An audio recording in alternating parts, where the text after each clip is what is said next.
ನೀವು ತುಂಬ ಗಾಡಿಗಳಲ್ಲಿ ನೋಡಿರ್ತೀರ, ಕಾರ್ಗಳಿರ್ಬೋದು, ಬೈಕ್ಗಳಿರ್ಬೋದು, ಅದರ ಬ್ಯಾಚ್ ಕೆಳಗಡೆ ಬರ್ಕೊಂಡಿರುತ್ತೆ ABS ಅಂತ ಹೇಳಿ. ಸೊ ಇದು ABS ಅಂದರೆ ಏನು, ಅದ್ರ ಬಗ್ಗೆ ಇವತ್ತು ತಿಳ್ಕೊಳ್ಳೋಣ. ನಮಸ್ಕಾರ, ನನ್ನ ಹೆಸರು ವರಪ್ರಸಾದ್ ಅಂತ. ನೀವು ನೋಡ್ತಾ ಇದ್ದೀರಾ ಕನ್ನಡದಲ್ಲಿ ತಂತ್ರಜ್ಞಾನ. ಬನ್ನಿ ಚಾಲು ಮಾಡೋಣ. ಸೊ ನೀವು ನೋಡಿರ್ಬೋದು, ಭಾಳಷ್ಟು ಗಾಡಿಗಳಿರ್ಬೋದು. ಇದು ಸ್ವಿಫ್ಟ್ ಇರ್ಬೋದು, ಅಥವಾ ಅರ್ಟಿಗಾ, ಅಥವಾ ನಿಮ್ಮದು I-20 ಇಂಥ ಟಾಪ್ ಎಂಡ್ ಗಾಡಿಗಳಲ್ಲಿ ಟಾಪ್ ಎಂಡ್ ಟ್ರಿಮ್ ಏನಿರುತ್ತಲ್ಲ ಅದರಲ್ಲಿ ತೋರಿಸ್ತಾ ಇರ್ತಾರೆ ಅವರು. ಇದರೊಳಗೆ ABS ಇದೆ, ಹಿಂದ್ಗಡೆ ಬರ್ಕೊಂಡಿರುತ್ತೆ ABS ಅಂತೇಳಿ. ಅಪಾಚೆ RTR 180 ಒಳಗಡೆ ಒಂದು ABS ವರ್ಷನ್ ಬರುತ್ತೆ. ಅದು ಬಿಟ್ಟು ಪಲ್ಸರ್ ಗಾಡಿಯಲ್ಲೂ ಕೂಡ ಒಂದು ABS ವರ್ಷನ್ ಬರುತ್ತೆ. ಸೊ ಇದು ABS ಅಂದರೆ ಏನು, ಇದ್ರ ಬಗ್ಗೆ ಇವತ್ತು ನಾವು ತಿಳ್ಕೊಳ್ಳೋಣ. ಸೊ ಇದು ABS ಅನ್ನೋದೇನಿದೆಯಲ್ಲ, ಇದು ಒಂದು ರೀತಿಯ ಸೇಫ್ಟಿ ಫೀಚರ್.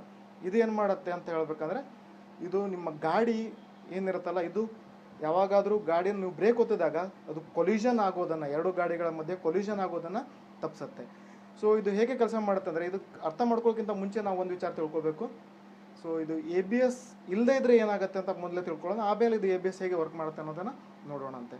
ಸೊ ಇದು ABS ಅನ್ನೋದಿದೆಲ್ಲ, ಇದನ್ನು ಇಂಗ್ಲೀಷ್ನಲ್ಲಿ ಇದರ ಫುಲ್ ಫಾರ್ಮ್ ಬರುತ್ತೆ ಆ್ಯಂಟಿ ಲಾಕಿಂಗ್ ಬ್ರೇಕಿಂಗ್ ಸಿಸ್ಟಮ್ ಅಂತೇಳಿ. ಆ್ಯಂಟಿ ಲಾಕ್ ಬ್ರೇಕಿಂಗ್ ಸಿಸ್ಟಮ್ ಅಂತೇಳಿ ಅಂದರೆ, ನಾರ್ಮಲಾಗಿ ಏನಾಗುತ್ತೆ, ನಾವು ABS ಇಲ್ಲದಿರೋ ಗಾಡಿಗಳಲ್ಲಿ ಬ್ರೇಕನ್ನು ಯಾವಾಗ ಪ್ರೆಸ್ ಮಾಡ್ತೀವಿ, ಅದು ಕಾರ್ ಇರ್ಬೋದು ಅಥವಾ ಬೈಕ್ ಇರ್ಬೋದು, ಬ್ರೇಕನ್ನು ಪ್ರೆಸ್ ಮಾಡಿದಾಗ ಅಲ್ಲಿ ಮಧ್ಯದಲ್ಲಿ ಒಂದು ಬ್ರೇಕ್ ಡ್ರಮ್ ಅಂತ ಇರುತ್ತೆ, ಅಥವಾ ಡಿಸ್ಕ್ ಬ್ರೇಕ್ ಇದ್ದರೆ ಡಿಸ್ಕ್ ಇರುತ್ತೆ, ಅದ್ರ ಮೇಲೆ ಬ್ರೇಕ್ ಪ್ಯಾಡ್ಗಳು ಬಂದು ಟಚ್ ಆಗ್ತಾವೆ ಅದಕ್ಕೆ. ಅದರಿಂದಾಗಿ ಫ್ರಿಕ್ಷನ್ನಿಂದಾಗಿ ಗಾಡಿಯ ಸ್ಪೀಡ್ ಏನಿದೆಯಲ್ಲ ಅದು ಕಡಿಮೆ ಆಗುತ್ತೆ.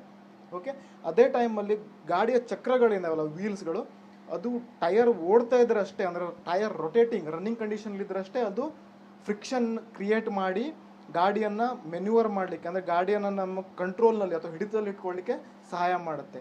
ಒಂದು ವೇಳೆ ಗಾಡಿಯ ಟೈರ್ಗಳು ಅಥವಾ ಚಕ್ರಗಳು ಲಾಕ್ ಆಗಿಬಿಟ್ವು ಅಂತ ಹೇಳಿದ್ರೆ, ಗಾಡಿ ಮತ್ತು ರಸ್ತೆಯ ಮಧ್ಯ, ಗಾಡಿಯ ಟೈರ್ ಮತ್ತು ರಸ್ತೆಯ ಮಧ್ಯ ಯಾವುದೇ ರೀತಿಯ ಫ್ರಿಕ್ಷನ್ ಇರೋದಿಲ್ಲ. ಅದರಿಂದಾಗಿ ಗಾಡಿ ಏನಾಗುತ್ತೆ, ಸ್ಲೈಡ್ ಆಗಲಿಕ್ಕೆ ಶುರುವಾಗುತ್ತೆ. ಸೊ ಇದನ್ನು ತಪ್ಪಿಸೋ ಸಲುವಾಗಿ ಇರುವ ಒಂದು ಇಕ್ವಿಪ್ಮೆಂಟ್ ಅಥವಾ ಸೇಫ್ಟಿ ಫೀಚರ್ ಅಂತ ಹೇಳಿದ್ರೆ ABS. ಸೊ ಇದು ABS ಹೇಗೆ ಕೆಲಸ ಮಾಡುತ್ತೆ ಅಂದರೆ, ABS ಇರೋ ಗಾಡಿಗಳಲ್ಲಿ, ಅದು ಕಾರ್ ಇದ್ರೆ 4 ಚಕ್ರಗಳಲ್ಲಿ ಅಥವಾ ಬೈಕ್ ಇದ್ರೆ ಅದು 2 ಚಕ್ರಗಳಲ್ಲಿ ಒಂದು ಸೆನ್ಸರ್ ಹಾಕಿಟ್ಟಿರ್ತಾರೆ. ಆ ಸೆನ್ಸರ್ ಏನು ಮಾಡುತ್ತೆ ಅಂದರೆ, ಗಾಡಿಯ ಚಕ್ರ ಎಷ್ಟು ಸ್ಪೀಡಾಗಿ ತಿರುಗ್ತಾ ಇದೆ ಅಂತ ಹೇಳಿ ಕ್ಯಾಲ್ಕುಲೇಟ್ ಮಾಡಿ, ಅಲ್ಲಿರೋ ಒಂದು ಸಣ್ಣ ಕಂಪ್ಯೂಟರ್ ಇರುತ್ತೆ, ಮೈಕ್ರೋ ಪ್ರೊಸೆಸರ್, ಅದಕ್ಕೆ ಏನು ಕಲೆಕ್ಟ್ ಮಾಡಿರೋ ಡೇಟಾ ಇದೆಲ್ಲ ಅದನ್ನು ಕಳಿಸ್ಕೊಡುತ್ತೆ. ಸೊ ಇದರಿಂದಾಗಿ ಏನಾಗುತ್ತೆ, ಆ ಕಂಪ್ಯೂಟರು ಚೆಕ್ ಮಾಡುತ್ತೆ ಬ್ರೇಕ್ ಒತ್ತಿದಾಗ ಗಾಡಿಯ ಸ್ಪೀಡ್ ಎಷ್ಟಿದೆ ಅಥವಾ ಚಕ್ರದ ಸ್ಪೀಡ್ ಎಷ್ಟಿದೆ ಅಂತ ಹೇಳಿ. ಒಂದು ವೇಳೆ ಗಾಡಿಯ ಸ್ಪೀಡ್ ಜಾಸ್ತಿ ಇದ್ದಾಗ ಚಕ್ರಗಳ ಸ್ಪೀಡು ಸಡನ್ನಾಗಿ ಲಾಕ್ ಆಗುತ್ತೆ ಅಂತ ಅನಿಸಿತ್ತು ಆ ಮೈಕ್ರೋ ಕಂಟ್ರೋಲರಿಗೆ ಅನಿಸಿದರೆ, ಅದೇನು ಮಾಡುತ್ತೆ, ನಿಮ್ಮ ಬ್ರೇಕನ್ನು ನೀವು ಗಟ್ಟಿಯಾಗಿ ಒತ್ತಿರ್ಬೋದು, ಆದರೆ ಅದು ಬ್ರೇಕ್ ಪ್ರೆಷರನ್ನು ಸ್ವಲ್ಪ ರಿಲೀಸ್ ಮಾಡುತ್ತೆ. ಅಂದರೆ ಸ್ಟೆಪ್ ಬೈ ಆಗಿ ಅದು ಬ್ರೇಕ್ ಪ್ರೆಷರನ್ನು ಅಪ್ಲೈ ಮಾಡ್ಕೊಳ್ತಾ ಹೋಗುತ್ತೆ. ಇದರಿಂದಾಗಿ ಏನಾಗುತ್ತೆ, ನೀವು ಸಡನ್ನಾಗಿ ಬ್ರೇಕ್ ಒತ್ತಿದ್ರೂ ಕೂಡ ಗಾಡಿ ಸಡನ್ನಾಗಿ ಅಥವಾ ಟೈರ್ಗಳು ಲಾಕ್ ಆಗೋದಿಲ್ಲ. ಇದರಿಂದಾಗಿ ಏನಾಗುತ್ತೆ, ಗಾಡಿಯ ಚಕ್ರಗಳು ತಿರುಗ್ತಾ ಇರುತ್ತೆ. ಈ ಒಂದು ನೀವು ಬ್ರೇಕ್ ಅಪ್ಲೈ ಮಾಡಿದ್ರೂ ಕೂಡ ಗಾಡಿಯ ಚಕ್ರಗಳು ತಿರುಗ್ತಾ ಇರುತ್ತೆ. ಇದರಿಂದಾಗಿ ನಿಮ್ಮ ಗಾಡಿಯನ್ನು ಮೆನ್ಯೂವರ್ ಮಾಡಲಿಕ್ಕೆ ಅಥವಾ ನಿಮ್ಮ ಹಿಡಿತದಲ್ಲಿ ಅಥವಾ ನಿಮ್ಮ ಕಂಟ್ರೋಲ್ನಲ್ಲಿ ಇಟ್ಕೊಳ್ಳಿಕ್ಕೆ ಇದು ಸಹಾಯ ಮಾಡುತ್ತೆ.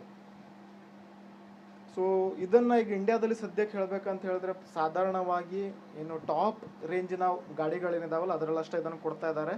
ನಮ್ಮ ಬೇಸ್ ಲೆವೆಲ್ ಗಾಡಿಗಳು ಅಥವಾ ಬೇಸ್ ಮಾಡೆಲ್ಗಳು ಏನಂತೀವಲ್ಲ, ಅಥವಾ ಆಲ್ಟೋ ಇರ್ಬೋದು, ಇಯಾನ್ ಇರ್ಬೋದು, ಅಥವಾ ಕ್ವಿಡ್ ಇರ್ಬೋದು, ಇಂಥ ಗಾಡಿಗಳಲ್ಲಿ ಸದ್ಯಕ್ಕೆ ಕೊಡ್ತಾ ಇಲ್ಲ.